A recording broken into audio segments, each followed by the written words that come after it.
Hi, everyone. It's really lovely to be here with you today. I'm going to be talking about the very recent update to the Transparency and Openness Promotion Guidelines. So I'm going to be talking about 4 things in the next 15 minutes. So it's going to go really quickly, definitely for me. Now, a lot of you probably are already familiar with the guidelines, which is also known as TOP. But to make sure we're all on the same page, I'm going to start with a very brief introduction to it. Then I'm going to tell you about some of the weaknesses, some of the challenges of the original framework that have led to the recent update, which will take us very nicely into the third topic. So what has actually changed? And then I'm going to finish off with just a really brief comment about how the updated framework could be used by universities and by researchers in the open research activity and their own research that they might already be doing. So the Transparency and Open Promotion Guidelines, or TOP, was originally published in 2015 in the journal Science. It's an initiative from the Center for Open Science, and it was originally envisioned as a framework from which journals, and journals in particular, could derive publication standards.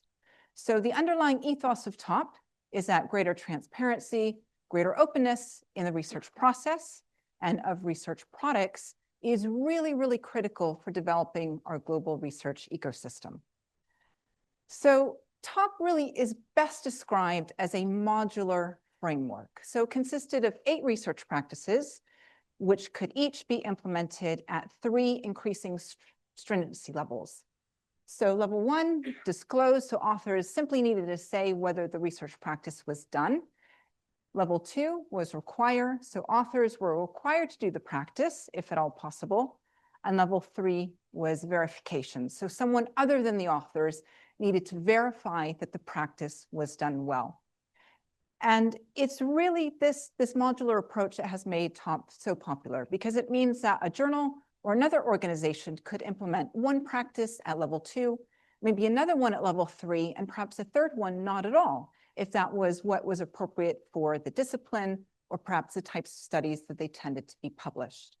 And over the last 10 years, over 5,000 signatories have adopted TOP in some way. So that clearly extends well beyond journals and publishers to funders, preprint servers, universities, and other stakeholders in our research ecosystem.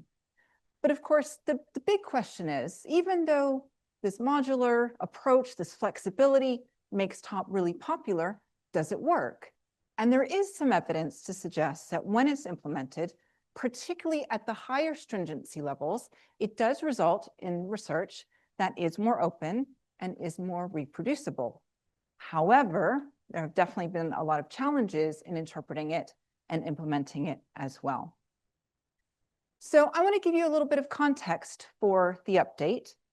TOP is looked after by an advisory board. Now, this advisory board is obviously associated with the Center for Open Science, but is independent of it. And the members of the advisory board serve kind of staggered terms and consist of people from many different backgrounds. So there are academics, there are people who work for publishers or funders or other stakeholders. So over the years, many of our peers across the world and in many different backgrounds have looked after TOP. Now, one of the very important roles of the advisory board is to receive and consider feedback from the community on how TOP has been implemented. And it was really around 2022 that the advisory board began seriously working on an update to TOP. Because of course, as the open research movement has developed and has matured over the last 10 years, then of course TOP should change with it as well. So I'm going to tell you about some of the main weaknesses that have led to the recent update. And the first one is that even though TOP has this underlying ethos of greater transparency and greater openness, its kind of ultimate goal was never really clearly articulated. So this led to a lot of confusion around, well, you know, who exactly is TOP meant for? What exactly is it meant to do? What is its goal? What exactly is it trying to achieve? There was also some confusion to say, well, there are these 8 research practices. Why these? And why not some of the others that might be considered very important parts of open science?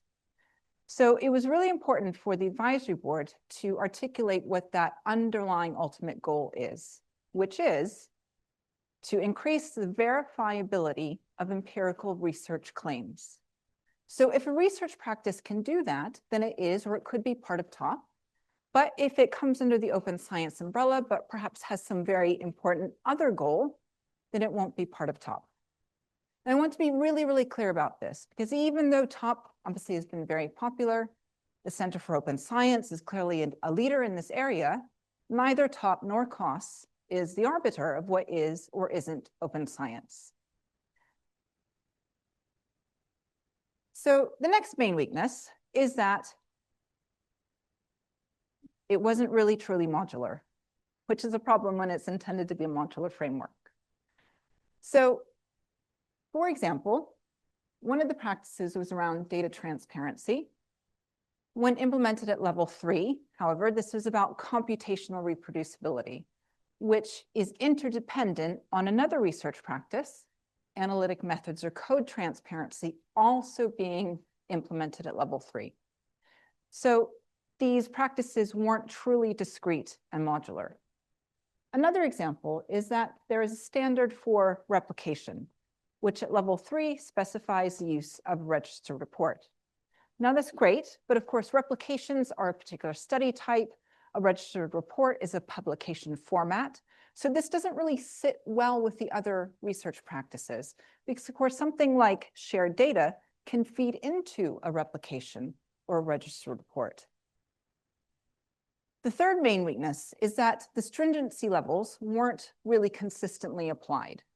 So an example of where it was consistent is with the analytic code transparency, where verification did actually happen at level 3, as it should.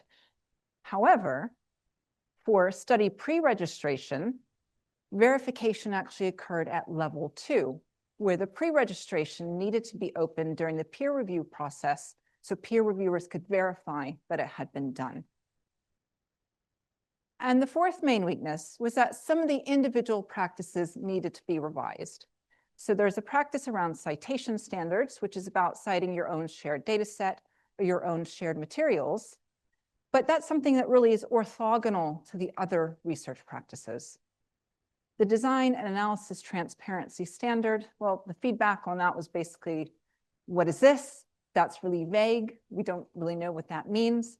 So that required clarification. And then there were two practices, study pre-registration and analysis plan pre-registration, that needed clarification on what components are involved and what the timings are for those events. Okay, so I want to talk now about what has actually changed in Top 2025. So the first big change, and to address that really important first main weakness around the lack of the conceptual framework being articulated, is that that has now been clarified, and that ultimate goal of increasing the verifiability of research claims has been articulated. And that has led to a really major restructure of TOP into 3 components. So there are the research practices, very similar to before. We also now have a component of verification practices, and then finally a component for verification studies. So all 3 of these, when implemented, help to increase the verifiability of empirical research claims. And I'll talk about each of these components in a little more detail. So with the research practices, there are now 7 instead of 8. And each of these research practices can result in a concrete open research product, like a shared data set. As I mentioned before, there was a previous practice for citation standards that has now been removed as a practice and instead integrated at level 2. So that recognizes its orthogonal nature. The previous design and analysis transparency standard has now been relabeled as reporting transparency to clarify that's about how the results or findings of the research have been reported and using tools like a reporting checklist.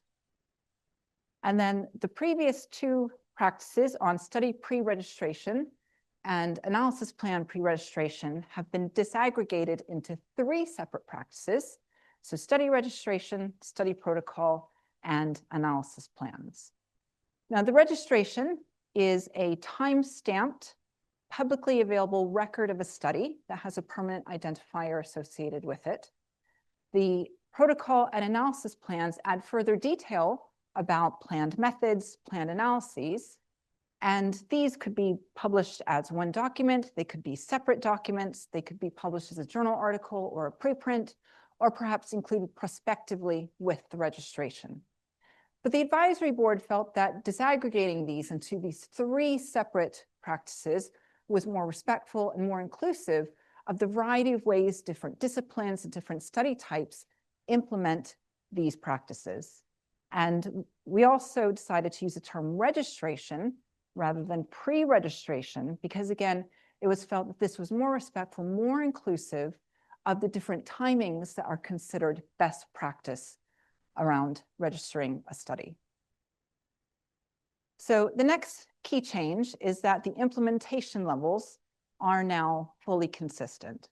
So level 1 is disclosed, so authors need to say whether the research practice was done and where the open research output is, so its location, so its link, for example. At level 2, share and cite, authors need to formally cite their open research output. So for example, citing their own shared data in their reference list.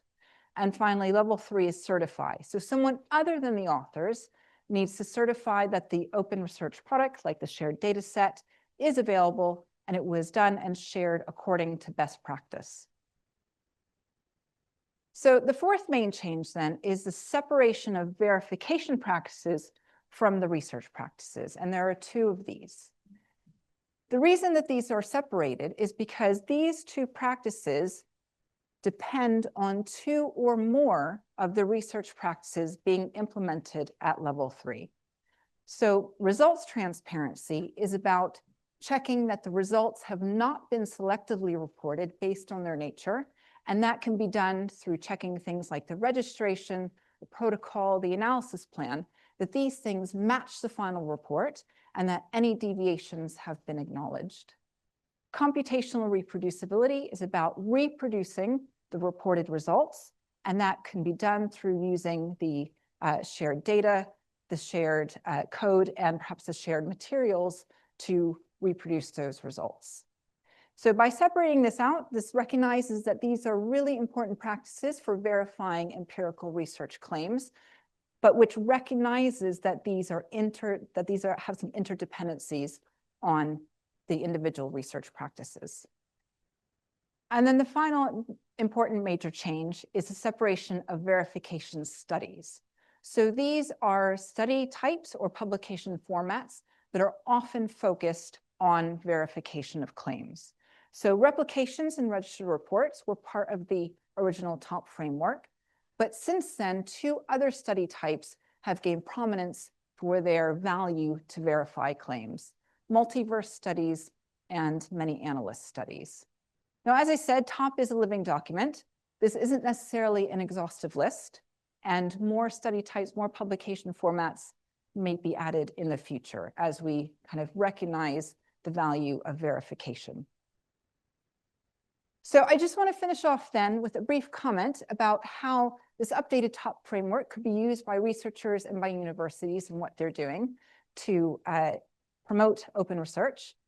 Now, obviously, I do feel I'm kind of preaching to the choir here, because I think a lot of these suggestions aren't necessarily going to be new to you. You may be doing a lot of these already, either individually or perhaps at your institutions. But my point in presenting this is to suggest that by aligning what you may already be doing, what you're planning to do with TOP, it shows that connection across the open research movement, that you're not just doing something because your institution thinks it's a good idea, but also because it aligns with these sorts of external frameworks.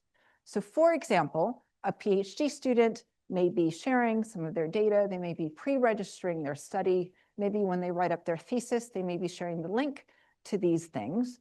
But by integrating TOP, they could instead be citing their own work as part of their thesis and making the argument that they are doing this in part because of the TOP guidelines, that they are following TOP level 2. So it just adds that further weight and solidifies what we're doing. And I think it's really that kind of alignment, that coordinated activity across the research ecosystem, from institutions to the Center for Open Science, to the journals, funders, publishers that have adopted TOP and are very likely to adopt the updated TOP as well. That's really, that coordinated movement is what will produce a lot of the culture change that I think many of us seek. So I hope that was helpful. I will just finish off by saying that it is now, the updated framework is available on the Center for Open Science website and also as a preprint. And we also welcome feedback. So if you have feedback on TOP at any time, please do feel free to get in touch. And one of the best ways to influence TOP is to be a member of the advisory board. And we actually have an open call at the moment for new members whose terms would start in 2026. So if that's something that interests you, then please do look on the Center for Open Science website for that call. So that's all. Thank you very much.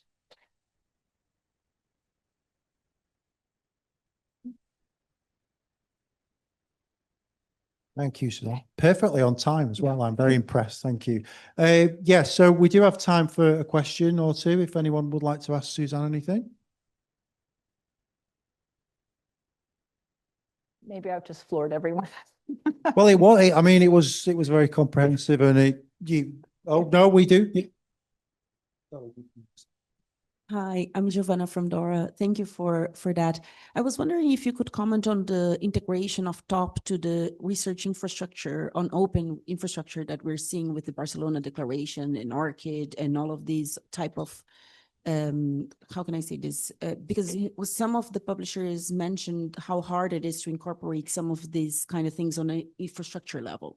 So I wonder if this is also something you could explain or explore. Thanks. Well, thank you. So the question obviously is about the linking of these sorts of requirements or encouragements to the infrastructure. And I think that really touches on a question I've been asked before about this, about the role of verification here, because that perhaps is most resource heavy, most infrastructure heavy. And I think what the advisory board had some difficulty with was, of course, designing the framework in such a way that it is flexible, it can be applicable to lots of different journals, lots of different disciplines, lots of different study types, while also being kind of ambitious and aspirational and trying to drive that further change. So it does put some strain on resources, whether that might be peer reviewers in terms of time potentially, or on the kind of systems, the editorial systems that journals might be using to try to implement these. But I think it's something that, you know, as we move forward as a community and kind of work out what is the best way to address some of the issues we have, is for journals and publishers and others to kind of put their money where their commitments are, and to try to drive that uptake. So I don't know if that answers your question, but it's all right.